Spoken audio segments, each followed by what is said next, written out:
का हम विरोध करते हैं। देखिए माननीय सदस्य प्लीज, एक मिनट, ऐसे नहीं। माननीय सदस्यगण, मैंने सभी दलों को के लोगों के प्रमुख लोगों को इस पर बोलने का पर्याप्त समय दिया। सबने अपनी बात पर्याप्त बात रखी। अब मैं चाहूँगा कि मंत्री जी, माननीय मंत्री जी इस पर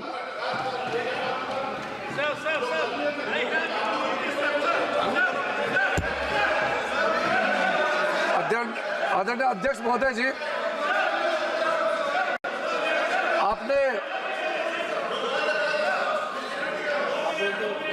आपने कई इस सदन के मेंबर्स को इस महत्वपूर्ण बिल में उन्होंने जो नोटिस दिया उसको एडमिट करके बोलने का मौका दिया। सबसे पहले तो मैं इनका नोटिस क्यों स्टैंड नहीं करते हैं और जो भी पॉइंट्स उन्होंने यहाँ ऑब्जेक्शन के तौर पर रेज किया, यहाँ उसको एडमिट क्यों नहीं करना चाहिए, मैं संक्षेप में बताना चाहता हूँ। उसके बाद जितने भी इश्यूज आज यहाँ उठाए गए हैं उसको मैं आपके अनुमति से विस्तार से एक एक पॉइंट का मैं जवाब देना चाहूँगा। और मैं ये मानता हूँ, विश्वास है कि मेरे बात को ध्यान से सुनने के बाद अंत में इन्होंने जो भी आशंकाएं व्यक्त किए हैं या गलत तरीके से यहाँ बातें बताया गया है, सब चीज़ को मैं दूर करूँगा। और मैं सिर्फ उम्मीद ही नहीं, यकीन है कि इस बिल के बारे में सब कुछ जानकारी प्राप्त करने के बाद इस हाउस के जितने मेंबर्स हैं सब इस बिल को समर्थन जरूर करेंगे। सबसे पहले अध्यक्ष महोदय जी, इन्होंने कॉम्पिटेंसी का मुद्दा यहाँ उठाया।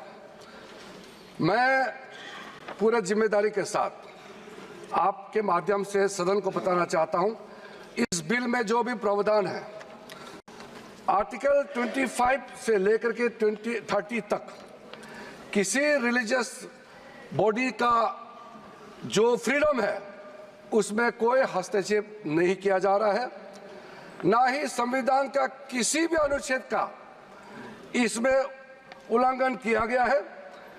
और अब सुप्रीम कोर्ट का एक केस का मैं हवाला देना चाहूँगा, Brahmachari versus state of West Bengal. इसमें सुप्रीम कोर्ट ने क्लियरली रिलीजियस डिनोमिनेशन के बारे में रूलिंग दिया गया है और उस रूलिंग के तहत वक्फ board doesn't fall within the purview of Article 25 and 26 of the Constitution of India. दूसरा सर, इसमें हमने जो ब्रॉड बेस किया है, किसी का हक छीनना तो बात छोड़ दीजिए, जिनको हक नहीं मिला है उनको हक देने के लिए ये बिल लाया गया है। इसमें महिलाओं के लिए, बच्चों के लिए और मुसलमान समाज में जो पिछड़े हैं, जिसको आज तक कभी मौका नहीं मिला, जिसको दबा के रखा हुआ है, उनको जगह देने के लिए ये बिल लाया गया है। और सर, संविधान के कंकरेंस लिस्ट एंट्री नंबर 10 और 28 में आज के जो विषय हम लोग चर्चा कर रहे हैं वो एंट्री 10 और एंट्री 28 में ये कंकरेंस लिस्ट में है। इसलिए ये पूरा लेजिस्लेटिव कॉम्पिटेंस इस सदन के पास है, भारत सरकार के पास है, इस सदन में ये बिल पेश करने का। अध्यक्ष महोदय जी, जैसे मैंने कहा है, सबका पॉइंट्स को मैंने नोट भी किया, बहुत अच्छी तरह से सबका कंसर्न को भी हमने नोट किया है। मैं बारी बारी से कहना चाहता हूं, सबसे पहले तो सर, ये वक्फ अमेंडमेंट बिल ये पहली बार इस सदन में पेश नहीं किया गया है। अंग्रेजों के जमाने से लेकर के उससे पहले का लंबा इतिहास में मैं नहीं जाना चाहता हूं, लेकिन आजादी के बाद सबसे पहले ये एक्ट लाया गया है 54 में सबसे पहले ये एक्ट लाया गया था। उसके बाद कई अमेंडमेंट हुए सर। काफी अमेंडमेंट होने के बाद, मैं पूरा इतिहास में नहीं जा रहा हूं, लेकिन जो अमेंडमेंट आज हम लाने जा रहे हैं इस सदन में, वो वक्फ एक्ट 1995, जिसको 2013 में अमेंडमेंट ला करके इस पूरा जो वक्त का पर्पस, इंटेंशन और जिसके उम्मीद में लोगों का सालों तक था कि इस अमेंडमेंट जो लाया इससे कुछ फायदा मिलेगा, उसको उल्टा करके 2013 में ऐसा प्रावधान डाला गया था जिसके वजह से आज ये अमेंडमेंट लेकर के हमको यहां सदन में आना पड़ रहा है। सर, 1995 का वक्फ अमेंडमेंट एक्ट में जो भी प्रावधान लाया गया था, उसको कई लोगों ने अलग अलग तरीके से उसका असेसमेंट किया, उसको देखा है कि वाकई 1995 का वक्फ अमेंडमेंट बिल क्या ठीक है, काफ़ी है, जिस पर्पस के लिए लाया गया है वो सर्व कर रहे हैं। कई कमेटियां, कई लोगों ने इसका पूरा एनालिसिस किया है सर। मैं उसका आपके सामने में अभी रखूंगा, लेकिन ये पाया गया है कि 1995 का वक्फ अमेंडमेंट एक्ट ये बिल्कुल असक्षम रहा है और जिस पर्पस के लिए एक्ट लाया गया है वो पर्पस सर्व नहीं हो रहे थे और कई गलतियां, कई खामियां इसमें पाया गया है। उसके लिए कुछ कदम उठाया गया है। मैं आज इस सदन में आपके माध्यम से खास करके कांग्रेस पार्टी को कहना चाहता हूं, ये अमेंडमेंट आज सरकार इस सदन में ला रहे हैं, एक तरीके से आप लोगों ने जो भी कदम उठाया है, आप लोगों ने जो भी चाहा है, वो आप नहीं कर पाया, वही चीज करने के लिए हम आज ये अमेंडमेंट प्रपोज किया गया है। अब जब मैं इसका विवरण दूंगा तो आप बिल्कुल सहमत होगा मैं जो आपके सामने में बात रख रहा हूं। और दूसरी बात, इसमें हम लोग सब चुने हुए प्रतिनिधि हैं। मैं अपना बात तर्क रखने से पहले ही बताना चाहता हूं, इस बिल का समर्थन कीजिए, करोड़ों लोगों का दुआ मिलेगा।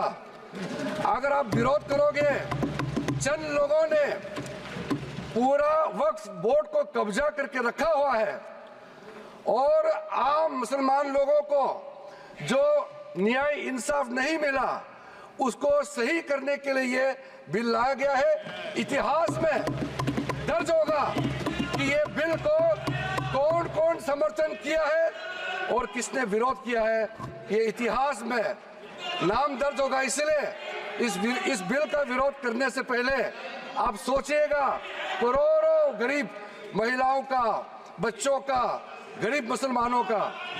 सर, सबसे पहले मैं सर जो खामियां ये 2014 से लेकर के आज तक ये 1995 अमेंडमेंट एक्ट के बारे में मैं सिर्फ नहीं कह रहा हूं, हमसे पहले कांग्रेस के जमाने में भी कई यहाँ इस मुद्दे को लेकर के कमेटियां और अलग अलग जगह में इसका विवरण किया गया है। सबसे पहले सर 1976 में वक्फ इंक्वायरी रिपोर्ट पेश किया गया था और 1976 वक्फ इंक्वायरी रिपोर्ट में जो बड़ा रिकमेंडेशन आया, मैं आपके सामने में पढ़ के सुनाना चाहता हूं। 1976 वक्फ इंक्वायरी रिपोर्ट में कहा गया है सारा वक्फ बोर्ड्स जो है मुतवालिस के कब्जे में चले गए हैं, उसको डिसिप्लिन करने के लिए प्रॉपर कदम उठाया जाना चाहिए।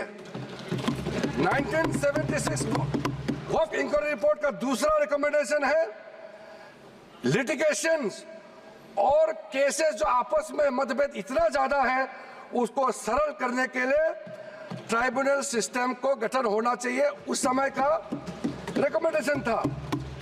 फिर उसने तीसरे पॉइंट ये कहा कि ऑडिट और अकाउंट्स वक्फ बोर्ड में ऑडिट और अकाउंट्स का तरीका प्रॉपर नहीं है, उसका पूरा प्रबंधन होना चाहिए, ये उस समय का रिपोर्ट में कहा गया है। और आखिरी में it recommended the reforms in the category of वक्फ अल औलाद, बच्चों के लिए जो हम वक्फ देते हैं उसको सुधार लाना चाहिए, ये 1976 का रिपोर्ट में कहा गया है। उसके बाद सर, जो हम आज थोड़ा विस्तार में जिसको मैं बताना चाहता हूं, दो कमेटियों के बारे में। ये दो कमेटी कांग्रेस के समय में ही बनाया गया था। सबसे पहले high level committee under justice Rajendra Sachar, ये सर 9 मार्च 2005 में गठन किया गया था। यूपीए का सरकार आ चुके थे और ये स्पेसिफिक मुसलमानों के लिए, उनके वेलफेयर के लिए ये गठन हुआ। और सच्चर कमेटी का जो रिपोर्ट है ये हम सब मालूम है, मैं सिर्फ रेलेवेंट पोर्शन आज इस सदन में बताना चाहता हूं। सच्चर कमेटी का जो पहला रिकमेंडेशन है, इसमें कहा गया है एनुअल इनकम जितना वक्फ बोर्ड का प्रॉपर्टीज है 4.9 लाख रजिस्टर्ड वक्फ प्रॉपर्टीज, ये सिर्फ 163 करोड़ ही आमदनी जनरेट होता है। ये किसी भी रूप से जस्टिफाई नहीं किया जा सकता है और इसको एफिशिएंट तरीके से, मार्केट तरीके से, जिस तरीके से मैनेज होना चाहिए सारा वक्फ प्रॉपर्टी को, अगर सही माने में उस समय उन्होंने कहा, उस सच्चर कमेटी ने, तो उस समय 12,000 करोड़ रुपया पर एनम मिलता है और उस समय जनरेट हो रहा था 162 करोड़। लेकिन मैं साथ साथ ये भी कहना चाहता हूं, क्योंकि वो कमेटी की रिपोर्ट है और मैं माइनॉरिटी अफेयर्स का मंत्री होने के नाते जो हम लोगों ने स्टडी किया है, टोटल 8,72,320 वक्फ प्रॉपर्टीज हमारा जो वामसी जो पोर्टल है उससे पूरा डिटरमिन नहीं किया जा सकता है, लेकिन उसका मार्केट वैल्यू सच्चर कमेटी ने जो कहा है उससे कई गुना अधिक होने का संभावना है। ये एक आम अंडरस्टैंडिंग की बात है, सबको मालूम है वक्फ के पास कितना प्रॉपर्टी है, वक्फ बोर्ड के पास, और कितना आमदनी है। दूसरा सर, सच्चर कमेटी का रिकमेंडेशन, सच्चर कमेटी ने, आप यूपीए का समय में ही आपने कमेटी का रिपोर्ट एक्सेप्ट किया, उसमें कहा गया कि अभी जो मौजूदा वक्फ बोर्ड है उसको ब्रॉड बेस किया जाना चाहिए। जो लोग मेंबर होते हैं, जो लोग इस कमेटी में, जिस वक्फ बोर्ड में है, उससे काफी नहीं है, इसलिए इसका ब्रॉड बेस होना चाहिए, रिप्रेजेंटेशन ज्यादा होना चाहिए। ये सच्चर कमेटी का रिपोर्ट का पहला नंबर पॉइंट है। इसमें सर दो महिला सेंट्रल वक्फ काउंसिल और स्टेट वक्फ बोर्ड में होना चाहिए, ये भी सच्चर कमेटी का ही रिकमेंडेशन है। सेक्रेटरी जो होते हैं सेंट्रल वक्फ काउंसिल का, वो joint secretary level government of India का उस स्तर का ऑफिसर होना चाहिए। उसमें अंडर सेक्रेटरी का जूनियर ऑफिसर लेवल जो बनाया है, उसको आप रैंक को ज्वाइंट सेक्रेटरी लेवल तक उसको उठाना चाहिए, ये उसी कमेटी का रिपोर्ट में आया है। और जो स्टेट में वक्फ बोर्ड है उसमें क्लास 1 ऑफिसर होना चाहिए। सच्चर कमेटी ने सीधा ये कहा है कि प्राथमिकता महिलाओं और बच्चों को दिया जाना चाहिए। हम आज का जो बिल आपके सामने में पेश कर रहे हैं, ये उसी सच्चर कमेटी का रिपोर्ट के अनुसार 100% हम यहाँ आपके सामने में लाया जा रहा है। और आपको तो खुश होना चाहिए, ये कमेटी आपने बनाया सर। सर ये सर हमने शांति से इनकी बात सुना। अध्यक्ष महोदय जी, ये सीनियर मेंबर है, इस तरह से बीच में उठ के बोलना ठीक बात नहीं है, आपको तो नियम मालूम है। सर दूसरा कमेटी जॉइंट पार्लियामेंट्री कमेटी, जो जॉइंट पार्लियामेंट्री कमेटी कॉन्स्टिट्यूट किया गया है, जिसका अध्यक्ष था के रहमान खान जी, तो उस समय कैबिनेट मिनिस्टर भी रहे, माइनॉरिटी अफेयर्स मिनिस्ट्री का भी मंत्री रहा है, उनके डिप्टी स्पीकर भी रहा, डिप्टी चेयरमैन राज्यसभा में रहा है, और उन्हीं के अध्यक्षता में पूरा पार्टी के सदस्य हमारा भारतीय जनता पार्टी से भी मेंबर थे। उस जेपीसी में सर सीधा वक्फ बोर्ड के बारे में कहा गया है कोई इंफ्रास्ट्रक्चर ठीक तरीके से नहीं है, वहां मैन पावर टोटली इनसफिशिएंट है, इनकम्पिटेंट है, और फंड इतना कम है, सही मैनेज नहीं किया गया है। इस तरीके से वक्फ बोर्ड नहीं चल सकता है। दूसरा, मुतवालीस के बारे में कहा है कि लगता है सारा वक्फ बोर्ड का ध्यान किसको मुतवाली बनाना है और उसको कैसे हटाना है, इसी में केंद्रित है, इसलिए इसका प्रावधान को हटाना चाहिए। फिर कहा गया है डॉक्यूमेंट, महत्वपूर्ण डॉक्यूमेंट जितने भी हैं उसको प्रॉपर से मेंटेन करने का भी प्रावधान वक्फ बोर्ड में नहीं है, उसको किया जाना चाहिए। और वक्फ बोर्ड मौजूदा जितना है देश भर में उसको फिर से सर्वे होना चाहिए, और गरीब मुसलमानों के लिए और वक्फ बोर्ड का अपना अंदर में सही चीज का, चाहे वो लीगल मैटर हो और कोई भी चीज हो, उसका एक्सपर्ट्स, लॉयर्स, वहां उनका एक्सपर्ट लोगों का और भी लोगों को अंदर लाने का जरूरत है ताकि वो ज्यादा चुरुस्त दुरुस्त हो सके। जॉइंट पार्लियामेंट्री कमेटी का और सजेशन है टोटल वक्फ बोर्ड को कंप्यूटराइजेशन करना चाहिए, डेटाबेस को सेंट्रलाइज करना चाहिए, और म्यूटेशन रेवेन्यू रिकॉर्ड में होना चाहिए जितना भी वक्फ बोर्ड का प्रॉपर्टी है। ये सचर कमेटी ने जॉइंट पार्लियामेंट्री कमेटी ने रिकमेंड किया। और सर आप सबको भी एक बार वो कमेटी का रिपोर्ट मैं आपको ही दे देता हूं ताकि आप भी पढ़े फिर से। और सर टोटल जो 1995 वक्फ एक्ट को फिर से मजबूती से रीलुक करना चाहिए, ये जॉइंट पार्लियामेंट्री कमेटी का ही रिपोर्ट है।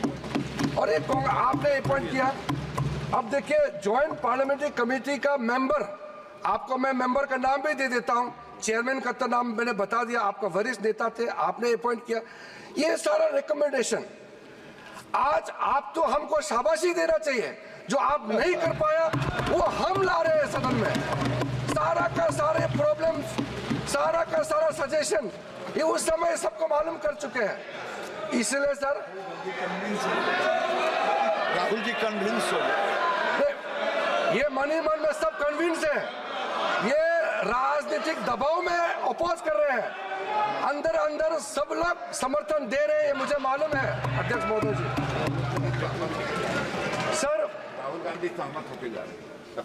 राहुल गांधी जी तो अभी बाहर निकले लेकिन सहमत देकर के गया है कि हम जो कह रहे हैं सही कह रहे हैं। सर मैं इसी बीच कुछ इंडिविजुअल केसेस और कंसल्टेशन जो हम आज बिल लाया है, कुछ सदस्यों ने कहा है कि और कंसल्टेशन होना चाहिए था। आपको मैं दावे के साथ बताना चाहता हूं, जितना कंसल्टेशन प्रोसेस पिछले 10 सालों में किया गया है, आज तो किसी सरकार ने इतना स्टेक होल्डर से कंसल्टेशन प्रोसेस नहीं किया है। मैं आपको बताऊंगा अभी, आप सिर्फ शांति से सुनिए सर। मैं फिर से कहता हूं, जो संविधान का हवाला दे करके बिल का जो पर्पस को, मंशा को गलत धारणा दे करके मिसलीड करना चाहता है, मैं फिर से कहना चाहता हूं सर, अगर कोई भी बोर्ड हो या कोई भी इंडिविजुअल हो, अगर कुछ काम ऐसा करता है जिसको कोर्ट में रिव्यू करना है, तो इसमें सर गलत बात क्या है? अगर ट्राइब्यूनल का फैसला गलत है, अगर उसमें कोर्ट में अपील करने का प्रावधान देते हैं, उसमें गैर संवैधानिक कैसे हो गया ये बताइए आप अगर तर्क रखते हैं तो आप उसका जस्टिफिकेशन भी देना पड़ेगा सर। अगर सर ऐसे केसेस में अभी बताने वाला हूं कि कितने सालों तक वक्फ बोर्ड में बैठे वाले लोग आपस में तालमेल करके और ट्राइब्यूनल में मैटर दे देते हैं और ट्राइब्यूनल अपने तरीके से या पेंडिंग रख देते हैं या दूसरे तरीके से फैसला देते हैं। इसका चैलेंज आप किसी अदालत में नहीं कर सकते हैं। सर, लोकतंत्र में भारत जैसा महान देश में क्या ऐसा व्यवस्था इतने सालों तक चलना चाहिए? सर, वो गुमराह करे, वो ऐसा तरीका बनाया इन्होंने कि ट्राइब्यूनल सर ये इस तरह से आप लोग बात करके मेरा आवाज नहीं दबा सकते हैं। सच्चाई सुनना पड़ेगा आपको, क्योंकि सर तरीका ऐसा बनाया कि ट्राइब्यूनल का जजमेंट का रिव्यू नहीं हो सकता है। कितने कोर्ट में पेंडिंग है वो मैं अभी बताऊंगा। सर दूसरा इन्होंने संविधान का हवाला दिया। सर, इन्होंने संविधान का बार-बार हवाला दिया। हमारा देश के अंदर में कोई भी कानून, कोई भी स्पेशल लॉ, सुपर लॉ नहीं हो सकते हैं। संविधान से ऊपर कोई कानून नहीं हो सकते हैं। लेकिन आप सर इसमें प्रावधान देखिए, इस 1995 का वक्फ एक्ट में ऐसा प्रावधान है जिसका बाकी कानून के ऊपर में ओवरराइडिंग इफेक्ट था। सर, क्या ऐसे कानून हमारे देश में होना चाहिए? सर, जो मैं यूएई के बारे में बताना चाहता हूं, जब हमारा देश का विभाजन हुआ, यहां से जितना मुसलमान पाकिस्तान गए उनका भी प्रॉपर्टी था, और पाकिस्तान से जितना हिंदू भारत में आए उनका भी प्रॉपर्टी काफी वहां थे। पाकिस्तान में जितना भी हिंदुओं का प्रॉपर्टी है वो तो सरकार ने ले लिया और बाकी जो भी करना था कर लिया। यहां से जो मुसलमान गए उसमें ज्यादातर लोगों ने अपना प्रॉपर्टी को वक्फ के तहत डिक्लेयर करके गए। और सर ऐसा कई केसेस है, मैं अभी बहुत लंबा इसमें नहीं जाना चाहता हूं, ये फैक्चुअल चीज है। सर, मैं ये कहना चाहता हूं कि ठीक है, आपका जमीन है, आप किसी को क्या करना चाहता है मैं उसको नहीं कह रहा हूं। मैं इसी बात को कहना चाह रहा हूं कि अगर किसी ने अपना विल, अपना डीड दिया है, अपना जो मनसा को साफ किया है, अगर उसका लाभ मुसलमान महिला या मुसलमान बच्चे को अगर लाभ नहीं मिलता है तो क्या सरकार चुपचाप बैठना चाहिए? सर, ये हमारा दायित्व है, ये इस सदन का दायित्व है कि गरीब महिला कोई भी हो, चाहे हिंदू हो, मुसलमान हो, सिख, ईसाई, बौद्ध, पारसी और जैन, कोई भी हो, ये इस सदन का दायित्व है कि न्याय दिलाने के लिए अगर कोई कमी है तो पूरा करना चाहिए। और आज हम सर, आज जो ये अमेंडमेंट बिल लेके आ रहे हैं उसमें सारा प्रावधान रखा गया है। उसमें एक मैटर मैं बोलना चाहता हूं, लॉ ऑफ लिमिटेशन में क्या कहते हैं सर, इसमें ऐसा प्रावधान था जिसको हम हटा रहे हैं आज के इस अमेंडमेंट के जरिए।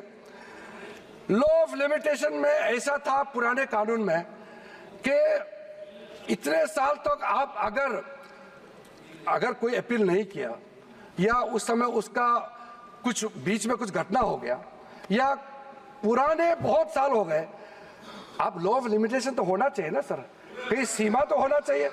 लेकिन इन्होंने ऐसा किया कि मान लो कोई खड़ा होकर कहेगा कि 500 साल पहले मेरा बाप दादा का इस जगह में कोई कार्यक्रम चलता था, नमाज पढ़ा था या किसी ने कुछ किया है, सिर्फ एक बात बताने पर पूरा वो जगह को वक्फ प्रॉपर्टी डिक्लेयर किया जाता था। ऐसा नहीं कर सकते।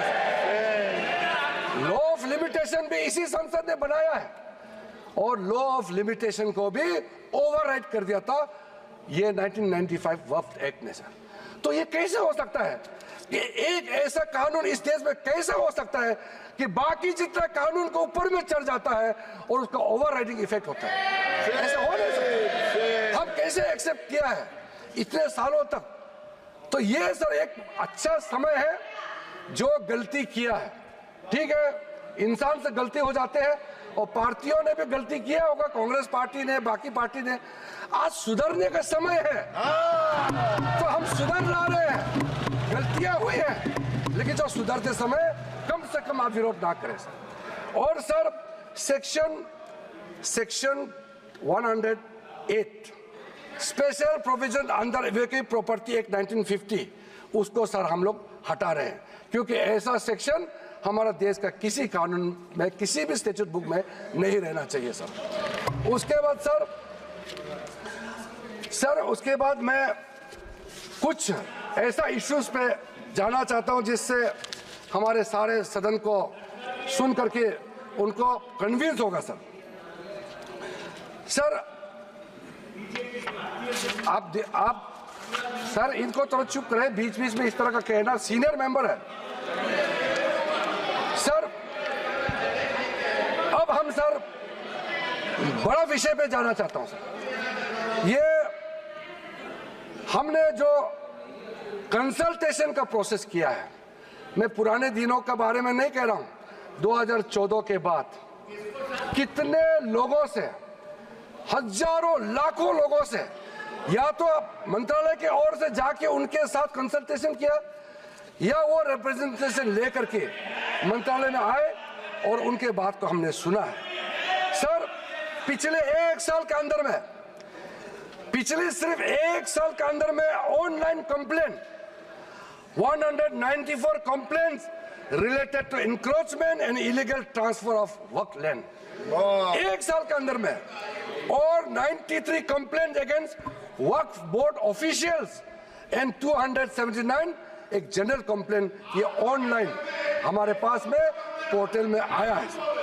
उसके बाद सर आज सर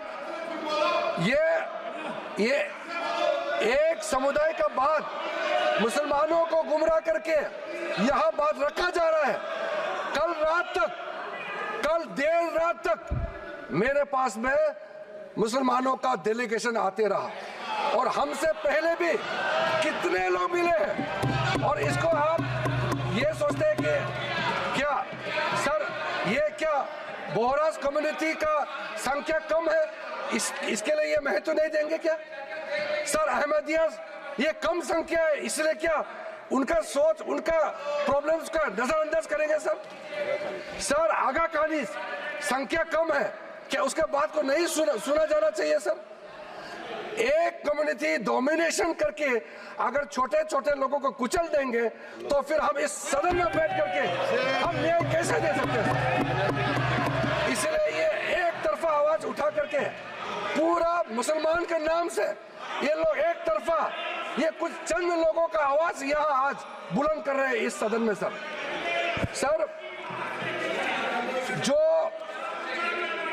जो वक्फ बोर्ड के बारे में कई लोगों ने जिक्र किया है, लेकिन प्राइवेटली इसमें भी कई ऐसा नेता है जो मुझे आके कहा है कि देश में जितना स्टेट वक्फ बोर्ड है सब माफिया लोगों ने कब्जा कर लिया है।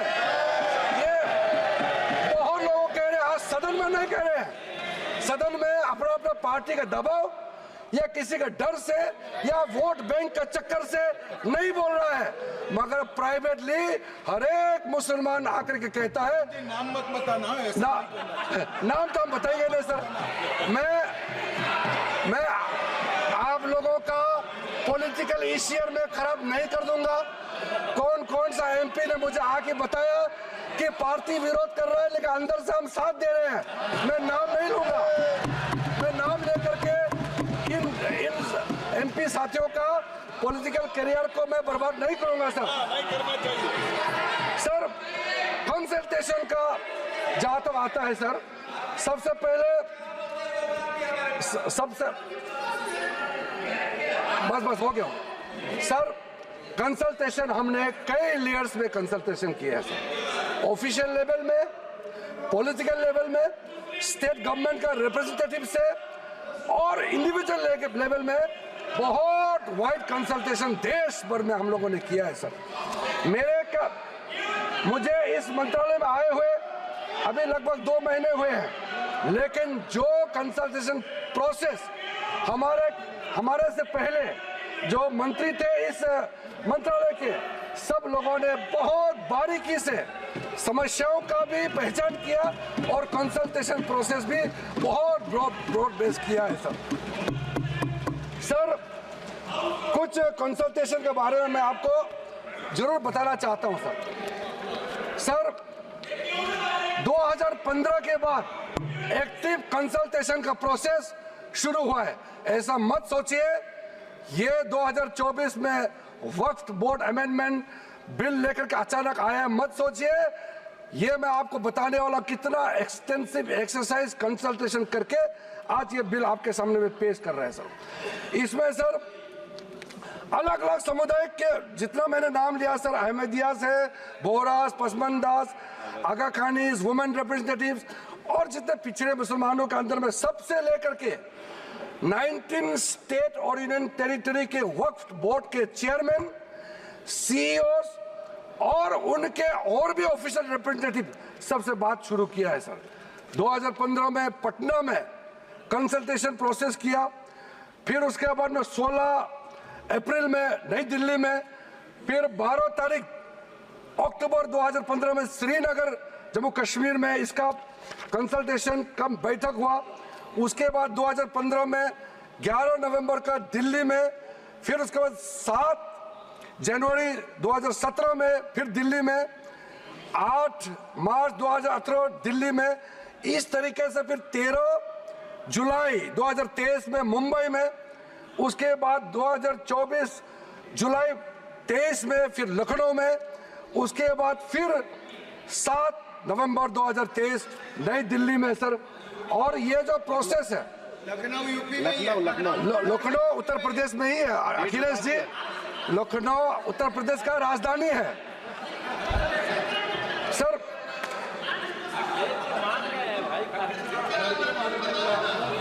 आप मुख्यमंत्री रहे हैं वहां सर। सर 2023 जो लेटेस्ट कंसल्टेशन जो हुए हैं, मैं थोड़ा सा इसके बारे में बताना चाहता हूं। इसमें सर जनरल पब्लिक जो आम मुसलमानों के साथ चर्चा हुई, क्योंकि हमारा मंत्रालय ने खुले मन से कहा कि इंडिविजुअल लेवल में भी आपका कोई इश्यू है, आप आ सकते हैं, आप बात रख सकते हैं, मंत्री के साथ मुलाकात कर सकते हैं और अधिकारियों के साथ आप मिल सकते हैं। उस समय सर मुंबई में representative from the general public के साथ साथ और भी ऑफिशियल से भी हमारी बैठक हुई और उसमें स्टेट वक्फ बोर्ड को इम्प्रूव करने के लिए और कदम क्या क्या उठाना चाहिए उसका सुझाव वहां में आया। लखनऊ में जब बैठक हुई, लखनऊ में उत्तर प्रदेश स्टेट वक्फ बोर्ड के जो बाकी टॉप लेवल से भी सबसे बात हुई, चेयरमैन, सीईओ और आम लोगों से भी वहां सुनवाई हुई और वो भी बहुत एक्सटेंसिवली वहां बात हुई। और वहां ये वामसी पोर्टल आपका जो इंफॉर्मेशन वगैरह जितना हम शेयर करते हैं, ये सब के बारे में, वक्फ बोर्ड के प्रॉपर्टी के बारे में, कैसे उसका यूटिलाइजेशन होना चाहिए, कैसे मेंटेनेंस होना चाहिए, सारा चर्चा हुई। रिकमेंडेशन दिए कि ये अमेंडमेंट का जरूरत है, आपके लखनऊ से भी रिकमेंडेशन आया है। उसके बाद सर दिल्ली में मंत्री जी का अध्यक्षता में जो सेंट्रल वक्फ काउंसिल का चेयरपर्सन होती है, उनकी अध्यक्षता में यहाँ दिल्ली में बैठक हुए, विज्ञान भवन में बैठक हुए और उसमें काफ़ी इश्यूज है जो मैंने आपके सामने में रखा। सारे के सारे इश्यूज उसी दौरान हर स्टेट, मैं अधिकारी का नाम नहीं बताऊंगा मगर मैं स्टेट का नाम जरूर बताना चाहता हूं। आंध्र प्रदेश से आए, आप सुनने का क्षमता रखेंगे तो मैं तो, आप लोगों ने इतना सवाल किया, मुझे तो लगता है कि कम से कम 3 घंटा मुझे बोलना चाहिए। इतना आप लोगों ने गलत धारणा यहाँ में फैलाया है सर। आंध्र प्रदेश, असम से, बिहार में सुन्नी वाला आए, दिल्ली का, गुजरात, हरियाणा, हिमाचल प्रदेश, जम्मू कश्मीर, कर्नाटका, मध्य प्रदेश, महाराष्ट्र, उड़ीसा, पंजाब, राजस्थान, तमिलनाडु, त्रिपुरा, तेलंगाना, उत्तराखंड, और उत्तर प्रदेश का शिया और उत्तर प्रदेश सुन्नी दोनों इस बैठक में पार्टिसिपेट किया और पूरा डिटेल में ये जो आज हम अमेंडमेंट बिल लेके यहाँ आए हैं, ये सारे चीजें आपके हर एक स्टेट का जब आपका प्रतिनिधि आए सभी ने ये कंसर्न रेज किया है और उसी को एड्रेस करके आज आपके सामने में मैं लेखा जोखा पेश कर रहा हूं सर। और सर मैं आपको ये भी बताना चाहता हूं कि ये जो वक्फ बोर्ड के बारे में आप जो बचाने का इतना जो कोशिश कर रहे हैं, इनका खिलाफ पूरा मुसलमान समाज के अंदर में वक्फ बोर्ड का जो मैनेजमेंट है और ट्राइब्यूनल के खिलाफ भी कितना आक्रोश है आपको अंदाजा नहीं है। इसमें सर इंडिविजुअल केसेस, मैं कुछ केसेस आपको सामने मैं जरूर बताना चाहूंगा ताकि वो दर्द आप भी महसूस करें। सर जो कुछ केसेस मैं आपके सामने में लाना चाहता हूं वो आप सबको जानना चाहिए एक इंसान होने के नाते। सबसे पहले तो अहमदियाज की ओर से कई रिप्रेजेंटेशन जो मेरे पास आए हैं, हमारा मंत्रालय में जो है उसमें खास करके स्टेट वक्फ बोर्ड कर्नाटका, केरला, तेलंगाना और तमिलनाडु, यहाँ से जो रिप्रेजेंटेशन आया है वो हमारा सेंट्रल वक्फ काउंसिल में भी केस है और नेशनल कमीशन फॉर माइनॉरिटीज यहाँ में भी इस केस को दर्ज किया गया है और वो चल रहा है, इसलिए मैं उस पर डिटेल में अभी मैं कहना नहीं चाहता हूँ। दूसरा सर एक इंडिविजुअल केस है बोहरा समाज का। सर मुंबई में एक ट्रस्ट है, 1944 में उस समय हाई कोर्ट ने सेटल कर दिया गया सर, उसका स्टेटस साफ करके रखा हुआ है और आप लोग सब जानते हैं दाऊद इब्राहिम का नाम, वो उसके आसपास वहाँ रहते थे और वो प्रॉपर्टी सेटल हो चुके हैं और बाद में माननीय प्रधानमंत्री नरेंद्र मोदी जी आने के बाद महाराष्ट्र के लिए बहुत बड़ा काम शुरू किया और एशिया का लार्जेस्ट क्लस्टर डेवलपमेंट स्कीम का उसी जगह में लॉन्च किया गया है। और ऐसा समय में जो आदमी इस प्रॉपर्टी से कोई लेना देना नहीं, गुजरात में किसी एक ने इस प्रॉपर्टी के खिलाफ में वक्फ बोर्ड में कंप्लेंट कर दिया और फिर वक्फ बोर्ड ने नोटिफाई कर दिया इस चीज को। अब आप सोचिए सर, जो आदमी ना वो शहर में रहता है, ना इतिहास में उस प्रॉपर्टी से कोई लेना देना है, ना वो राज्य में रहता है, कहीं और का है और एक डेवलपमेंट प्रोजेक्ट को कंप्लेन करके वक्फ बोर्ड के माध्यम से इंटरफेयर करके डिस्टर्ब किया। आप सोच के देखिए, और वो कम्युनिटी के लोग जो हमसे मिलने आते हैं उसका दिल के अंदर में कितना दर्द होता होगा। मैं मिलने का समय में मुझे समझ में आ गया था कि ये इसका क्यों सॉल्यूशन नहीं हुआ। दूसरा सर, ये मीडिया में भी सर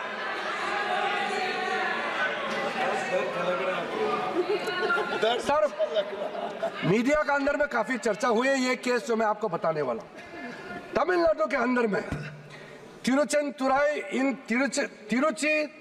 तिरुचिरापल्ली डिस्ट्रिक्ट है तमिलनाडु में, वहां 1500 साल पुराना सुंदरेश्वर टेम्पल मंदिर वहां मौजूद थे और वहां बेचारे एक वहां के गांव में रहने वाले, उसको पता भी नहीं, वो अपना जमीन बेचने के लिए 1.2 एकड़ जो बेचने के लिए गए तो आप बताया गया कि आपका गांव तो वक्फ का जमीन है। आप सोचिए, पूरा गांव को वक्फ प्रॉपर्टी डिक्लेयर कर दिया गया है। आप सोचिए, वो गांव का इतिहास 1500 साल पुराना है और सारे के सारे गांव को वक्फ का प्रॉपर्टी डिक्लेयर कर दिया गया है। इस तरह का जो चीज होते हैं इसमें धर्म मत देखिए,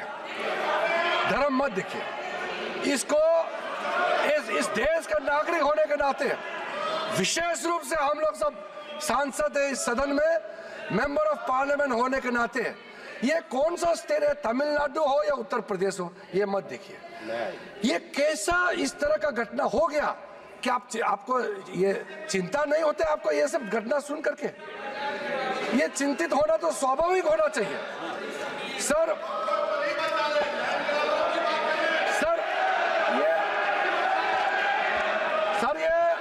ये सुन नहीं पा रहे हैं और विषय को भटकाने के लिए तरह तरह का बातें यहाँ किया जा रहा है। सर सूरत म्युनिसिपल कॉर्पोरेशन के बारे में सोचिए, ये सब कोई प्राइवेट लैंड तो है ही नहीं। सूरत म्युनिसिपल कॉर्पोरेशन का पूरा हेडक्वार्टर को वक्फ प्रॉपर्टी डिक्लेयर कर दिया गया है। आप सोचिए सर, ये कैसे कर सकता है? आप सोच सकते हैं क्या? देखिए, मैं बाय डेफिनेशन मैं एक बौद्ध हूं,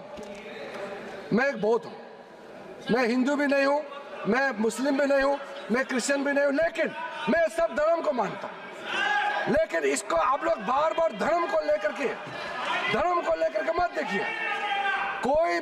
कोई भी इस देश का नागरिक सरकारी जो म्युनिसिपल कॉर्पोरेशन क्या किसी का प्राइवेट प्रॉपर्टी है? हो सकता है म्युनिसिपल प्रॉपर्टी का जमीन आप कैसे वक्त डिक्लेयर कर सकते हैं सर? सिट डाउन राजा। आप बैठिए, डिस्टर्ब मत कीजिए, फायदा नहीं है। मैं अभी यील्ड नहीं करूंगा सर। मैंने शांति से आप लोगों का बात सुना है सर। कर्नाटका स्टेट का तो कमाल है सर, आप सुनिए ध्यान से। कर्नाटका स्टेट का 2012 में कर्नाटका माइनॉरिटी कमीशन का रिपोर्ट का सुनिए। जो रिपोर्ट मेरे सामने में आए हैं 2012 में कर्नाटका स्टेट माइनॉरिटी कमीशन की रिपोर्ट में कहा गया कि कर्नाटका वक्फ बोर्ड ने 29,000 एकर्स ऑफ लैंड को कमर्शियल पर्पस में कन्वर्ट कर दिया। और इसको अगर आप हिसाब किताब करोगे तो आप समझ सकते हैं। लेकिन सबको मालूम है वक्फ प्रॉपर्टी को किस पर्पस में आप इस्तेमाल कर सकता है। ये रिलीजियस पर्पस के लिए, चैरिटेबल पर्पस के लिए और पायस पर्पस के लिए यूज कर सकते हैं। लेकिन आप मनमानी कर रहे हैं। तो एक कर्नाटका स्टेट वक्फ बोर्ड का इतना मनमानी कर रहे थे तो कम से कम बाकी तो नहीं सही, कम से कर्नाटका से सीधा कांग्रेस एमपी तो कम से कम बोले ना इसमें। ये आंखों के सामने में इतना बड़ा घपला हो रहा है सर। एक इंडिविजुअल केस फिर मैं साइड करना चाहता हूं सर। डॉक्टर बारिये बुशरा फातिमा का केस सर, ये लखनऊ का है अखिलेश जी। ये चिंता नहीं करो। और ये शायद आप मुख्यमंत्री थे तो उस समय ये आपको किसी ने बताया नहीं क्या? बेचारे वो महिला अपने बच्चे के साथ में किस मुश्किल हालात में जी रहे हैं, किस मुश्किल हालात में जी रहे हैं। लेकिन अगर हम वक्फ बोर्ड का जो अभी सिस्टम है अगर अमेंडमेंट नहीं किया गया तो जो प्रॉपर्टी इनका पिताजी जो अगर गुजर जाएंगे तो ये सारा प्रॉपर्टी उसको और उसको बच्चे को नहीं मिलेंगे। तो क्या हम इंटरवेंट नहीं करना चाहिए ऐसे समय में? उनको इंसाफ देने के लिए क्या हमको कदम नहीं उठाना चाहिए? तो इसीलिए सर ये इसमें आप धर्म को मत जोड़िए, इंसाफ की नजर से देखिए सर।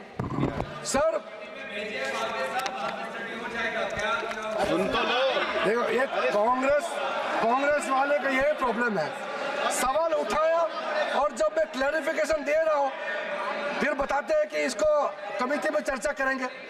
सर इल्जाम लगा करके भागने का कोशिश मत करो सर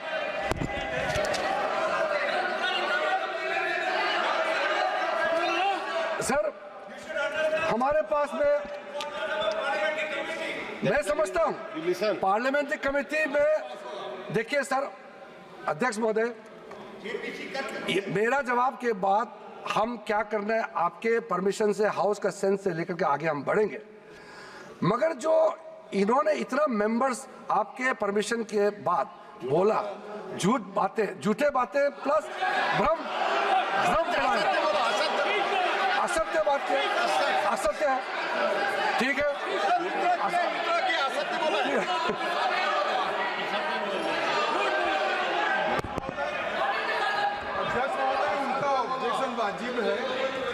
शब्द प्रयोग यहाँ नहीं हो सकता। सत्य नहीं है ऐसी बातें जो बताए, इससे रिप्लेस कर लेंगे।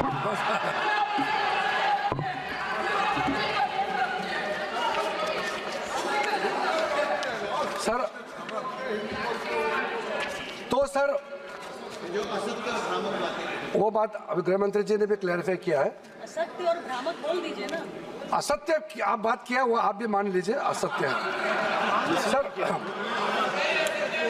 और भ्रामक जो प्रोविजन मेन कंटेंट, मैं कंटेंट का जो प्रमुख बिंदु है उसको आपको बता करके अपना बात को समाप्त करूंगा सर। इस बिल में सर जो टाइटल है, ये टाइटल को हमने चेंज किया है सर। टाइटल इसलिए है कि जब बिल पेश करता है तो उसका एक फ्यूचरिस्टिक विजन और इंटेंट सामने में आना चाहिए सर। अब ये बिल आज जो पेश किया जा रहा है उसका नाम होगा United Waqf act, management empowerment efficiency and development act 1995। Short में उम्मीद, इसलिए मैं उम्मीद करता हूं कि आप जरूर इस बिल के प्रावधानों को समझते हुए आप पुरजोर समर्थन करेंगे सर। सर एक टाइटल जो है हमने डेफिनेशन में जो चेंज कर रहे हैं, जो भी किसी भी प्रॉपर्टी को जो अगर आप डिक्लेयर करना चाहते हैं तो डिक्लेयर करने का आपका अधिकार तो होना चाहिए। 2019 में जो चेंज किया वो बहुत डेंजरस था सर। 2013 में क्या किया, कोई भी आदमी वक्फ डिक्लेयर कर सकता है। हमने कहा बिल्कुल नहीं कर सकते हैं, जो मुसलमान है वही वक्फ क्रिएट कर सकते हैं और नॉन मुसलमान नहीं कर सकते। नहीं तो सर ये फ्यूचर में जब जवाब देते समय हम डिटेल बोलेगा कि इसका डेंजरस कोनोटेशन क्या हो सकता है। और किसी को भी आप वक्त टाइटल डिक्लेयर करने के लिए इजाजत देंगे तो फिर ये कैसे हो सकता है सर।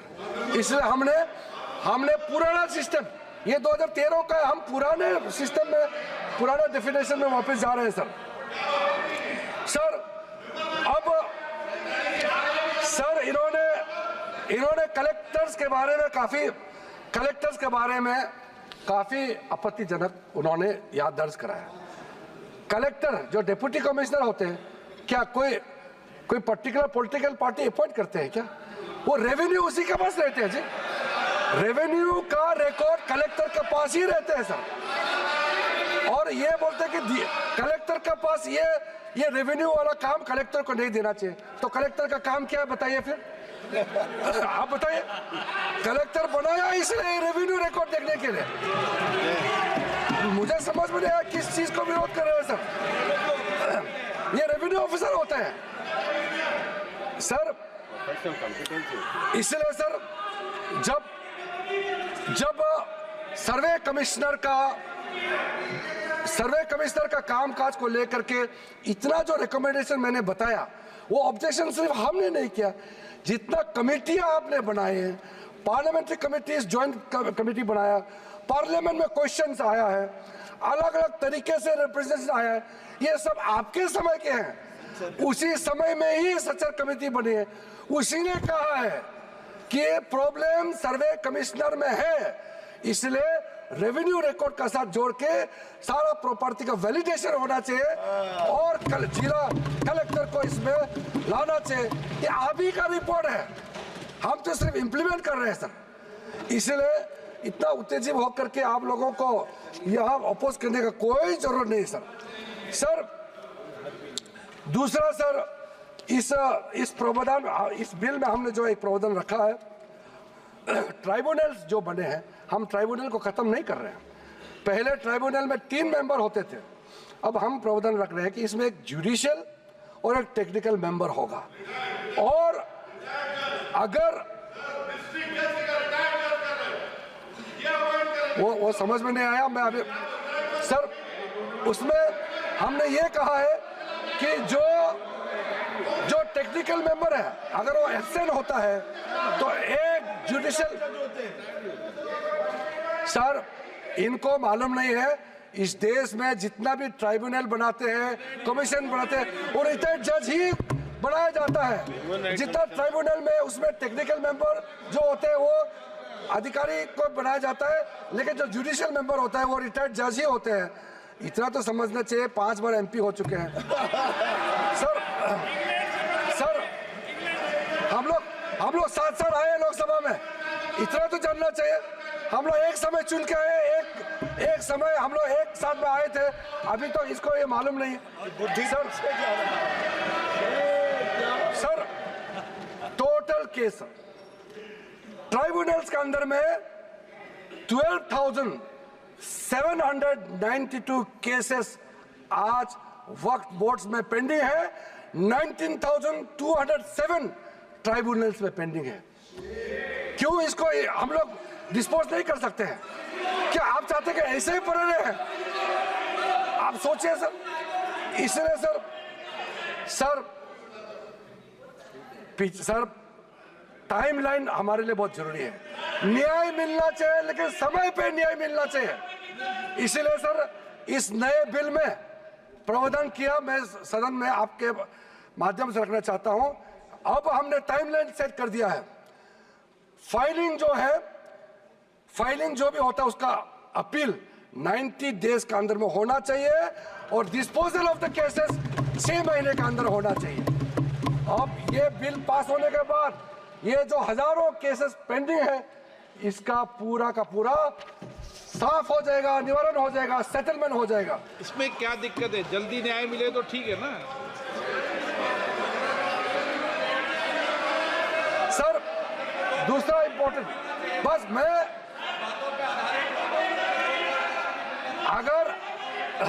अगर ये सुनना नहीं था तो इतना सवाल क्यों पूछा? फिर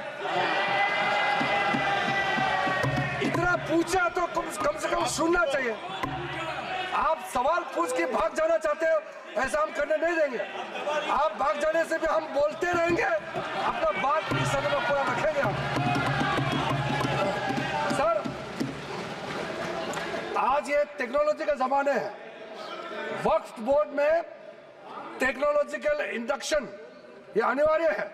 इसलिए सर हमने ये प्रावधान रखा है कि वक्फ बोर्ड में साइंटिफिक तरीके से बहुत ही एफिशिएंटली ट्रांसपेरेंट तरीके से वक्फ बोर्ड चलाने के लिए पूरा का पूरा टेक्नोलॉजी का इसमें उपयोग किया जाएगा और बिल्कुल ये हर समय ये निगरानी में रहेगा।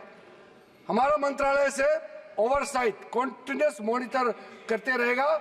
वक्फ प्रॉपर्टी का सारा प्रावधान ये प्रावधान किया गया है। सर एक पोर्टल सर सेंट्रल गवर्नमेंट का पोर्टल है, उसमें सारा अकाउंट्स का फॉर्मेट होगा और साथ साथ में जो मुतावाली से जिसका खिलाफ इतना कंप्लेंट करते हैं उसको अकाउंटेबल बनाया गया है कि गलत काम करेगा तो उसका खिलाफ कार्रवाई होगा। सर और सर मंत्रालय ने ये सारा पोर्टल को गति शक्ति इकोसिस्टम के साथ हम लोगों ने इंटीग्रेट करने का ऑलरेडी प्रोसेस शुरू कर चुके हैं।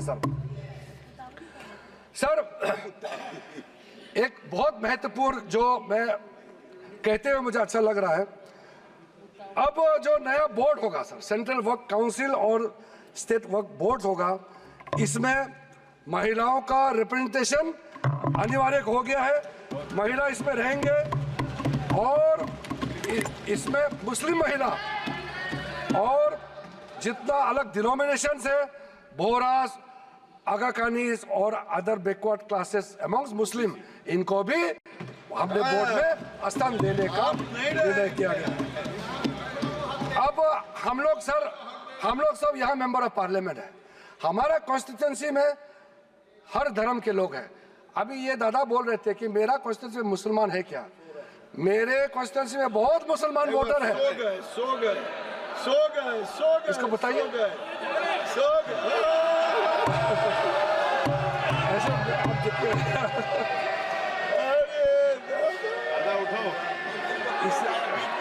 इसलिए मैंने कहा ना दादा, आप हर समय मत बोलिए, नींद आ जाएगा आपको।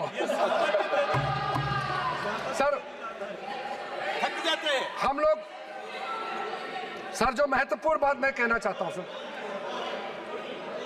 सर, मैं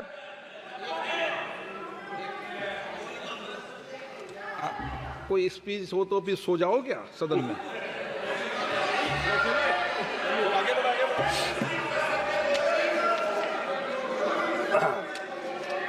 वो कल रात क्या कर रहे थे मैं नहीं पूछूंगा उसको। सर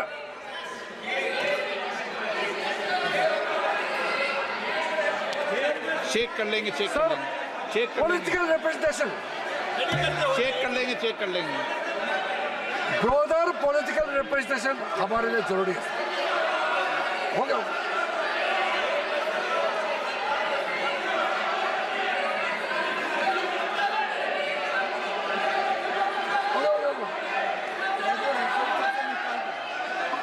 उसको निकाल दीजिए सर। मैं इसको नहीं, देख नहीं, लूंगा, सर। कार्रवाई से हटा दूंगा।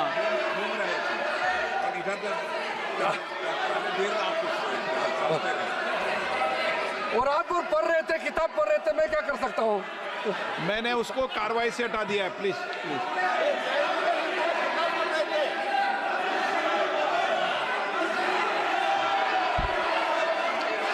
हो गया। सर मैं पॉलिटिकल रिप्रेजेंटेशन के बारे में कहना चाहता हूँ।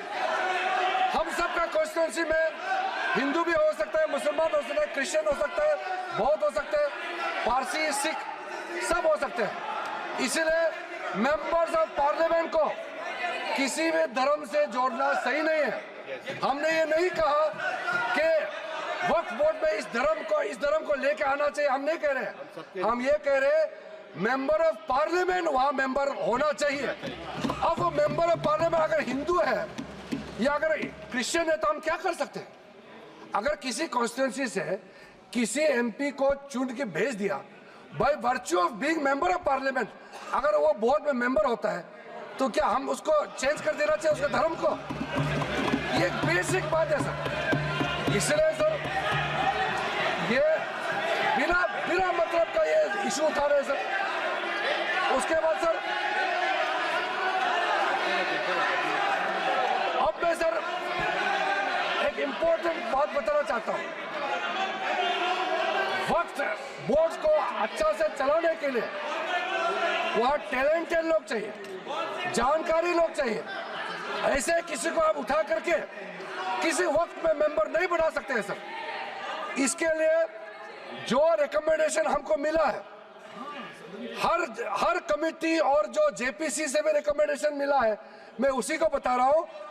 Diversified talent pool, administrative skill वाला, जिसका अच्छा नॉलेज है, ऐसे लोगों को हम लोग बोर्ड में लाना चाहिए। अच्छे ऑफिसर्स को वक्फ बोर्ड को मैनेज करने के लिए उनको ऑफिसर के हिसाब से वहां नियुक्त होना चाहिए। ये सब बातें हमने रखा है। ये सारा आपका रिकमेंडेशन है।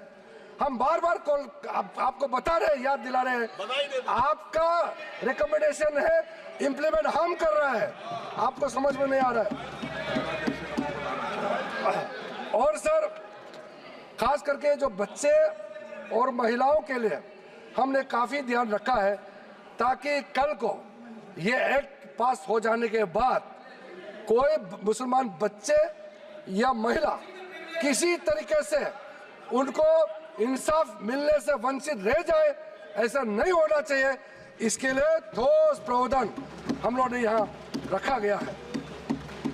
और सारा जो वक्फ प्रॉपर्टी का जो प्रोसीड्स है, जो भी उसका इनकम होगा, ये सिर्फ मुसलमान कम्युनिटी का वेलफेयर के लिए ही खर्चा होगा। और हम चाहते हैं जब मुसलमान समुदाय को हम लाभ पहुंचाना चाहता है तो हम खास करके गरीब मुसलमान महिलाओं के लिए जो बैकवर्ड है उनके लिए हम कह रहे हैं, आप लोग का हाथ छोड़ेंगे तो आप लोग तो कभी भी इनको कोई मदद देने वाला नहीं है इतने सालों तक। इसलिए हमको ये प्रावधान करना पड़ रहा है। अंत में सर, आदरणीय प्रधानमंत्री जी ने जो स्लोगन दिया है, हमारे एक मंत्र इस सरकार का है, सबका साथ सबका विकास। और ये कह रहे हैं कि मैं मुसलमान नहीं हूं, इसलिए इस बिल में मुझे नहीं बोलना चाहिए। ये तो बहुत आपत्तिजनक वाला बात है। क्या कोई मंत्री बनने के लिए इस देश का किसी भी मंत्रालय को संभालने के लिए क्या पर्टिकुलर एक धर्म का जाति का होना चाहिए क्या? बार बार वो कह रहे हैं कि मैं मुसलमान नहीं हूं इसलिए मुझे नहीं बोलना चाहिए। ये बहुत गलत बात उन्होंने कहा। मैं इसका आपत्ति दर्ज करना चाहता हूं। सर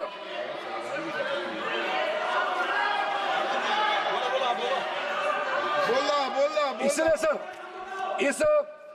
इस बिल को इस सदन में रखते समय मुझे बहुत ही खुशी तो मिल रही है, साथ साथ में एक भावना भी है मेरे मन में कि एक नॉन मुस्लिम,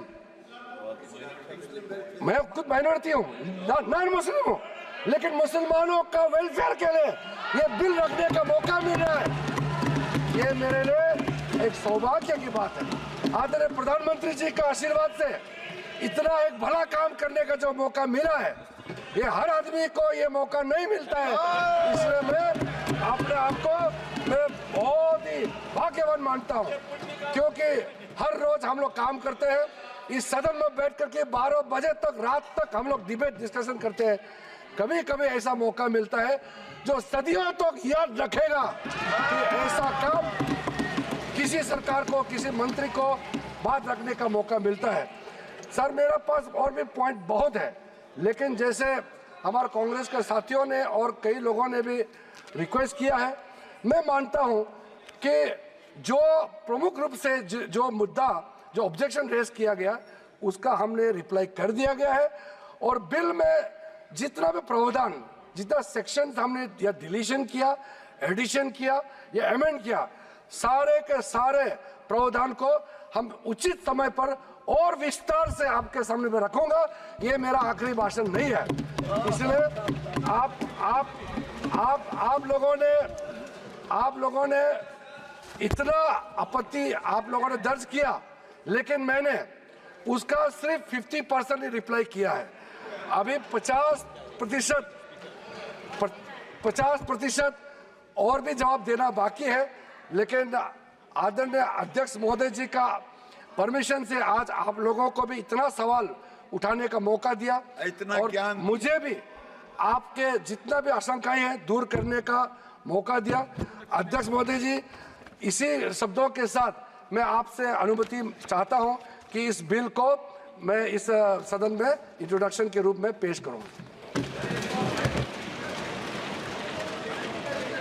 नहीं, माननीय सदस्य, जो सदस्यों की भावना है कि आप इस पर और डिटेल चर्चा करना चाहते हैं, इस विषय कुछ बोलना चाहते हैं आप? सर जैसे कि हम लोग बहुत ही ओपन माइंडेड, बहुत ही डेमोक्रेटिक तरीके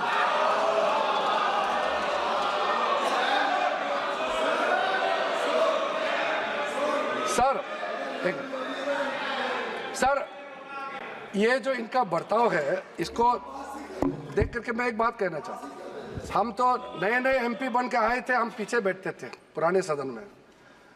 जब यूपीए का नया सरकार बना था, हम लोगों ने कुछ रिक्वेस्ट किया, और सदन में उनके नाम नहीं लेना चाहता हूं, जो सीनियर लीडर है, उन्होंने सदन में उठ के कहा आप लोग का काम अपोज करना है, लेकिन सरकार सुने ना सुने सरकार का मर्जी है। उस समय हम लोग कहते थे।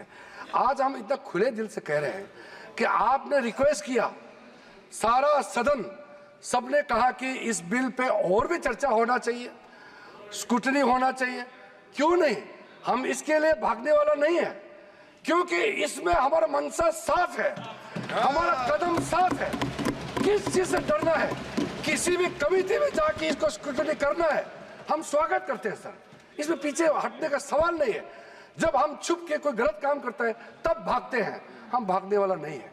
इसलिए अगर किसी कमेटी में जाना है, हम सर अपने सरकार की ओर से हम पक्ष रखना चाहते हैं कि ज्वाइंट पार्लियामेंट्री कमेटी गठन करके इस बिल को रेफर किया जाए, और फिर ऑल पार्टी अपने संख्या के हिसाब से वहां पे विस्तार से चर्चा करें, और स्टेक होल्डर से बुला करके जो भी सुनना है, आप इस कमेटी को अधिकृत रूप से यहाँ से आप पास कर दीजिए।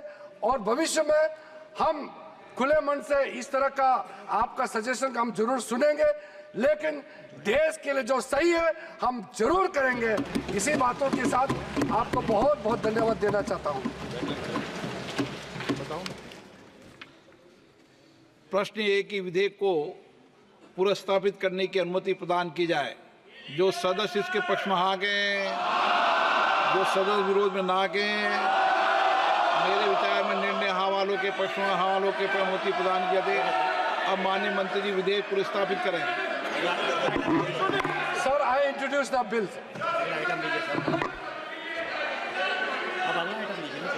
Item number 14 Shri Kiran Rijiju ji, committee में जा रहा है।